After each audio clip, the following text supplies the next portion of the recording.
most vulnerable citizens requires us also to take care of the team members who have been affected. To this end, the ministry has established an oversight committee to coordinate all of the staff welfare activities and to ensure that our interventions are transparent, fair, responsive to the individual needs, and I'm certain that the entire country will agree that that is critical. For some time, I must tell you, it was difficult for all of us because we weren't even able to reach some of the staff members. We went into the neighborhoods where we knew they resided, they weren't there. Tried them on the phone. Dr. Hendricks, you can't get them. But I can report that all of our staff members who were previously unaccounted for have now been located, they've been identified, and we have advanced the necessary relief to many of them, as I said, who some have to be living out of even one, I think, was even in a shelter. So these employees will be targeted in terms of the assistance to ensure that they can get up and running to do the work of the ministry. Now we recognize also that it is not just the physical damage, but there is a significant emotional, psychological, mental toll that this hurricane has caused, impacted on our people and on our staff, even those who have not been impacted by the hurricane physically. And so the ministry will be making available to our staff counseling services, particularly to those who have experienced, as I said, trauma or loss. And we've also introduced, or will be introducing, more extended flexible work arrangements to help the affected employees return to work gradually based on their circumstances and to give support to their involvement in community recovery efforts. I also want to note at this time, I know that there are several other ministries, departments, and agencies affected similarly. And it is important that if you fall in that category, you understand that you too are seen as high priority for the Ministry of Labour and Social Security. We are awaiting those lists, and once we receive those lists, we will similarly have that placed in the priority category. We need all of our government service up and running to serve the nation. Now, to move to the national relief distribution.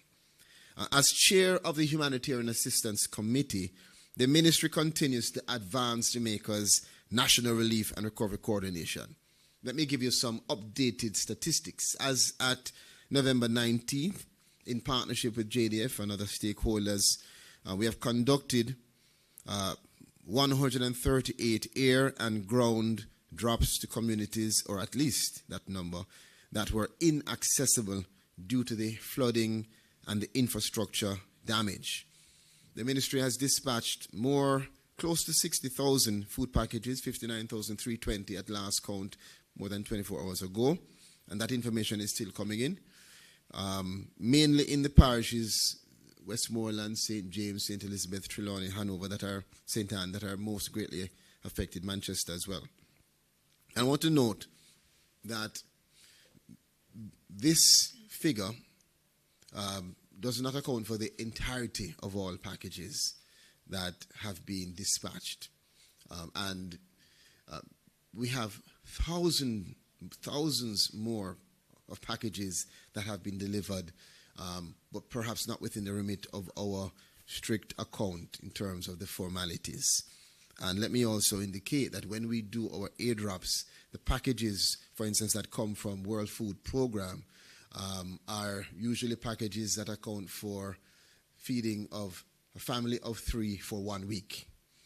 And similarly, so we have moved from the urgency of just getting food to the people and now to a much more synchronized strategic approach that will see us having a schedule based on demand, based on the scheduling reporting, based on assessments on the ground, based on collaboration with our partners, that will allow for us to be much more calculated.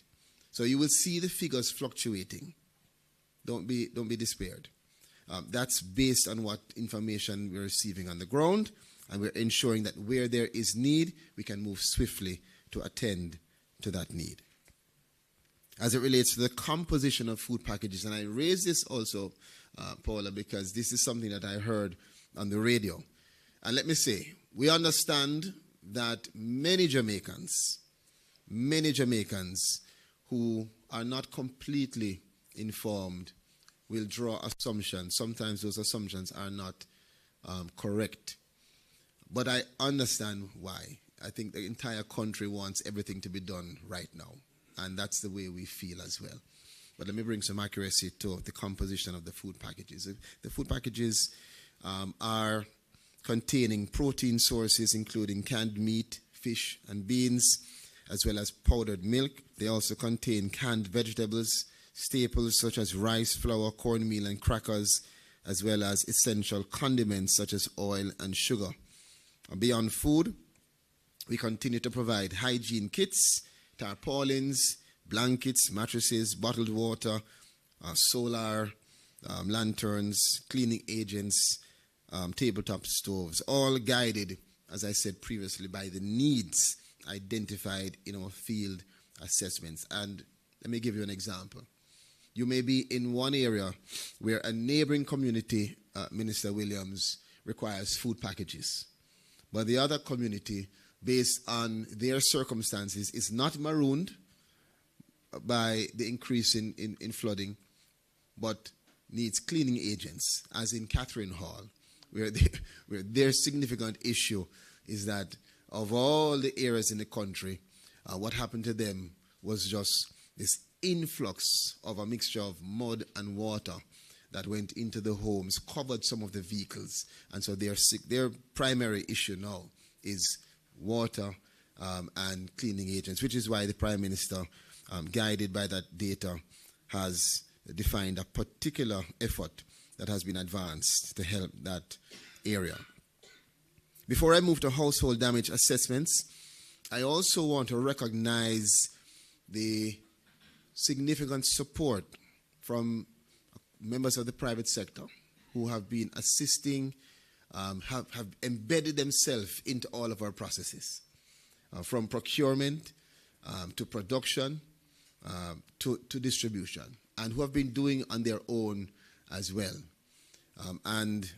I want to say a big thank you to you. Your constructive support and criticism and challenging is exactly what we as a country need to work together to make sure that we get it right. The Prime Minister has also mandated that across government we use all of our field officers and assets to benefit the strategy and the effectiveness and efficiency of distributing. So our ministers of state, I'd like to say led by my Minister of State, who has been out there, have been out there supporting us and supporting the government and supporting our national effort. I think he was in Hanover yesterday, and I think he has been to also about 3 other parishes on the ground. As a matter of fact, that's where he was going today when we dragged him back to come and be here. He doesn't want to be in office. He's boots on the ground now.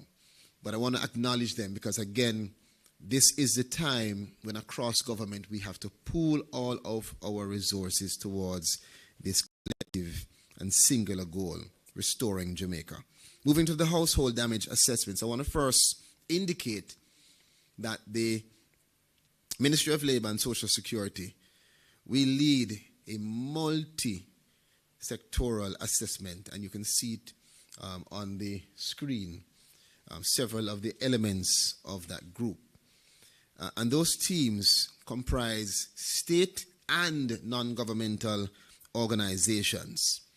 The household damage assessment, it seeks to ascertain the level of damage done, including the vulnerability and needs of the families, the loss of productive assets, the loss of household assets, and also the damage to the housing structure. But of course, the most important is the individuals that we are evaluating. Our teams conduct door-to-door household assessments, so it does take time.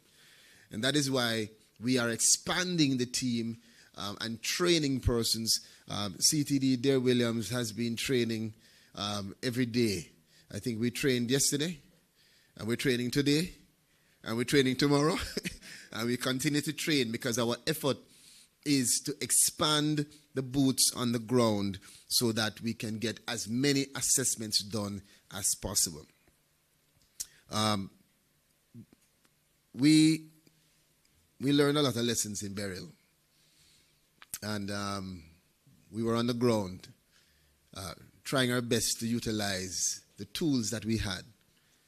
Not saying that they were perfect, but in that imperfection, it has allowed us to revise our posture, and we have improved.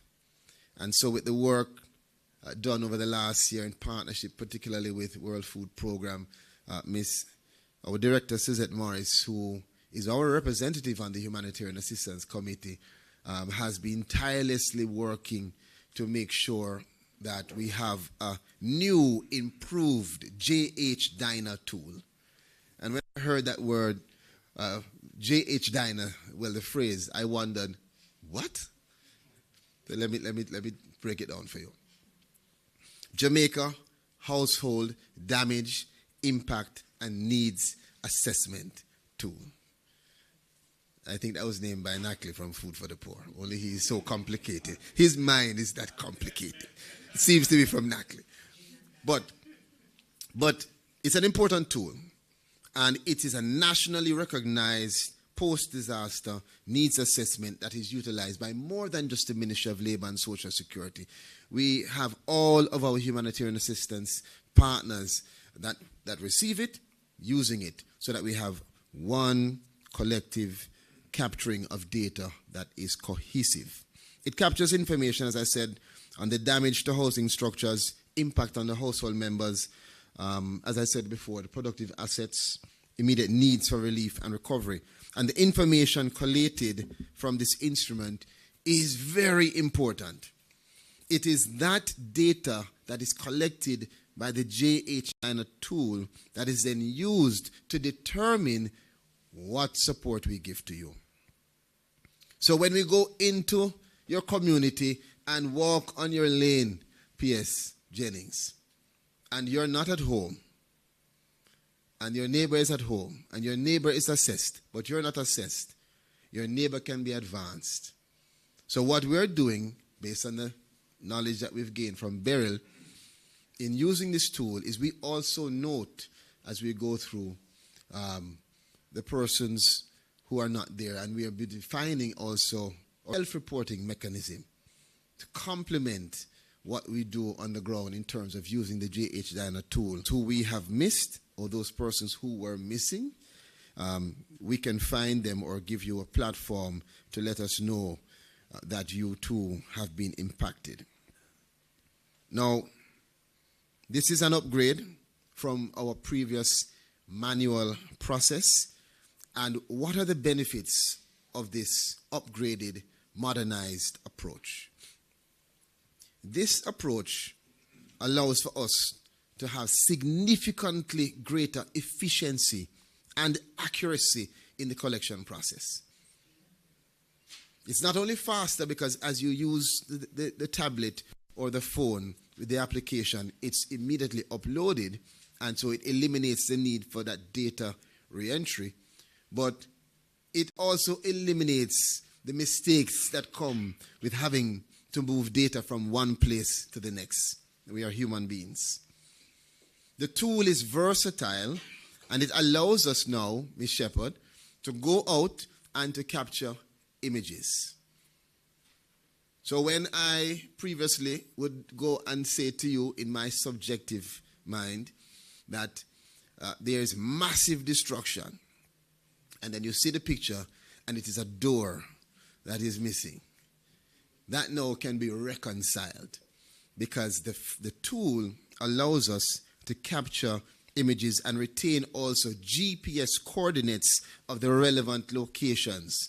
So as our logistics champions, JDF, always say, we need to make sure that we have the logistics intact. So we're doing that with this tool.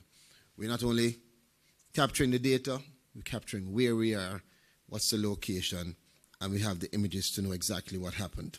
In spite of all of the anticipated challenges that we certainly know will be presented by the magnitude of this disaster, which I have been advised, Dana, based on what I saw on TikTok this morning. And if it's on TikTok, it must be real, right? That's not true, kids. Just in case you, just to be, have to remember I'm live. I'm hearing that the magnitude of the wind with Hurricane Melissa is the most intense recorded hurricane wind since the history of any hurricanes being recorded on Earth. So understand that what we are seeking to do as a collective, as a team, is unprecedented. And so far, despite all the challenges, as at November 19th, our team has completed more than 17,000 household damage assessments. And as we speak, we are right now doing more assessments. We have the expanded team, including staff and volunteers, targeting the assessments in order of priority. As I said, priority 1 is to assess the occupants of shelters across the country. 2 is to move to any unofficial shelters, because there are spaces such as churches and other homes where persons accommodated others. 3 is to move to the highly affected areas, particularly where you have significant amount of totally destroyed homes, and then on and on down the line, including our self-reporting. And that tool for self-reporting is first of its kind here in Jamaica. It's a web-based self-reporting tool that will be deployed through our website, mlss.gov.jm. We have been also proactive in addressing our connectivity issues. And if you have been out on the ground, for instance, I was out in St. Ann yesterday, and I would say to you, a wide mass of St. Ann has connectivity issues and electrification issues, and they're working on it. But because we anticipate those issues, through Starlink, we have acquired a number of devices that have been installed across all of our parish offices with the help of some of our stakeholders as well. And this has significantly improved Wi-Fi connectivity and the delivery of service. Of course, similar to what you'll find at many police stations now, where there's also Starlink, people will gather, and we try to assist the community as much as we can. As at November 19th, also 96% of the completed assessments have already been entered into our GH Dana platform, and so far they indicate 47,000 persons have been affected. Let me move quickly now to the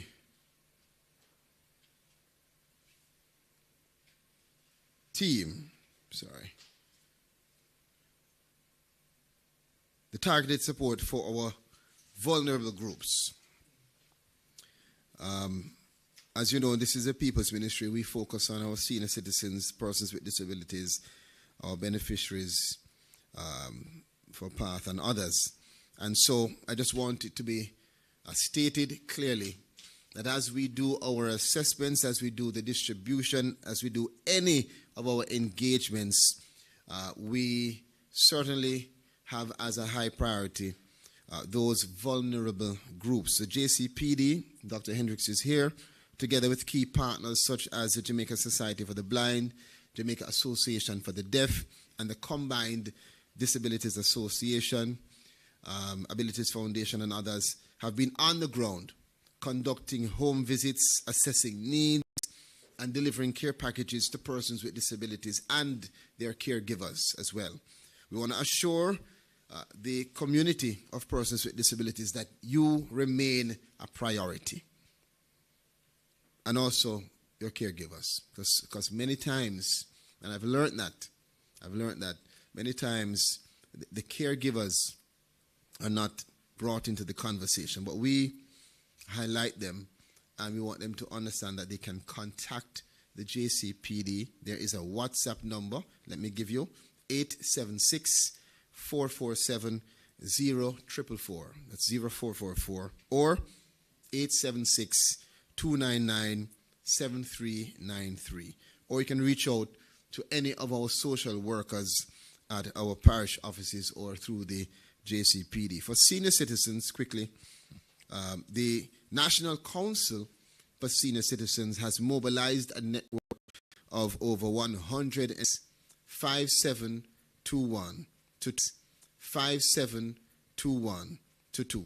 That's 876-676-5721 to 2. Now, I'm winding down because we want to give an opportunity to others to be heard. But I do want to, before I move to the immediate priorities and the next steps, I want to make very clear that there is a policy from the Ministry of Labor and Social Security as it relates engagement in these communities. And that policy demands that we work with, consult with, coordinate with the stakeholders, including members of Parliament. And I say this again in response to issues raised and concerns. Is that Britney Spears? I like it too. I haven't heard of her well. But that policy is very important in terms of the direction and the directive, not only to our staff, but to our partners. As of now, and as it has been directed, we are streamlining the collective efforts to ensure that we mitigate and eliminate duplication and we advance and increase efficiency. So our parish managers will be consulting with members of Parliament. We'll be providing the schedule of the visits on a weekly and daily, if needed, basis, providing the list of persons that have been supported in whatever various way, and the assessments that have been done. And we would ask also that the constituency leaders, the MPs, also similarly provide information to us. Because as we share with you, so that you can know where to deploy your resources coming from government, and I say that because as we utilize the government's resources through budget to provide support in producing packages, members of Parliament have also received government allocation to do similar things. And so as we're doing similar things, we must synergize. It must be synchronized. So if members of Parliament are, through their private efforts, going to raise other funds, other support to come into a community, we ask that you let us know as well. Of course, we can't mandate it, but it will help in the cooperation and the coordination, so we don't go into a community that you have already supplied with packages or given support. So we're going to balance, we're going to collaborate, we're going to work together to make sure that we achieve that collective goal of restoring Jamaica. Immediate priorities for us in the next 72 hours: 4. 1, sustain daily dispatches of relief supplies and replenish our parish stocks. And of course, we work with our JDF, particularly in that mission. We want to maintain the support with JDF in terms of the missions, particularly to isolated areas or areas that are hard to reach, such as where I went yesterday, PS, with Minister Main, in one of his areas called Norwood, where there is, again, a significant large water body that has cut off an entire community. 3, we continue to prioritize support for seniors, persons with disabilities, pregnant women, infants, and other groups of focus for us here at the ministry. And 4, we are going to rapidly advance the completion of household assessments, particularly, as I said, in that order of priority, from shelters to hardest hit communities, with a strong focus now on expanding our team, on training persons, and on getting on the ground daily. Now, the next steps, as we stabilize the affected communities, the ministry will begin the transition from emergency relief to recovery. And I think the Prime Minister has gone far in explaining the move now from, I don't want to say sporadic, but from emergency to structure and strategy and system. And that's very important. And this is going to include us ensuring that we identify the persons who have suffered, and that we design the structure for income assistance and restoration of livelihoods in partnership with the key public and private sector organizations and international development partners. We're going to make sure that we have a detailed schedule, not just shared with the MPs, but shared with the public once it is finalized. For those unable to attend in person, as I said, we will have that self-reporting option available. It's complete based on what I'm hearing from Ms. Morris, right? Yes, and so it's just in need of the gavel to be hit for it to move forward. In closing, I want to emphasize all assistance will be based on a verified need, and that all official information on relief and recovery efforts will be released only through authorized government channels.